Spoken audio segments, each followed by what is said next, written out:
یا اللہ، جب میں مایوس ہو جاؤں کہ میری دعائیں قبول نہیں ہوتی تو یہ یاد کرنے میں میری مدد فرما کہ تیرا پیار اور رحمت میری مایوسیوں سے کہیں زیادہ ہے، اور میری زندگی کے بارے میں تیرے فیصلے میری خواہشوں سے کہیں بہتر ہیں۔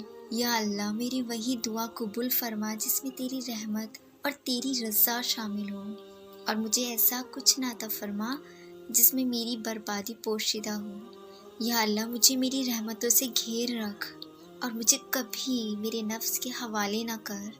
میرے اللہ، مجھے کبھی کبھی کسی بھی حالات میں، مشکلوں میں، پریشانیوں میں، خوشیوں میں، راحتوں میں کبھی بھی اکیلا مت چھوڑنا۔ میرے مالک، ہمیشہ اپنی رحمت کے سائے میں رکھنا، ہمیشہ اپنی محبت کی نگاہ سے دیکھنا، میرے گناہوں کو معاف کرنا۔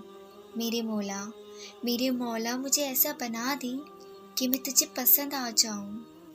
اے اللہ، تیرے بندے جس بیماری اور تکلیف میں مبتلا ہیں ان سب کو نجات عطا فرما۔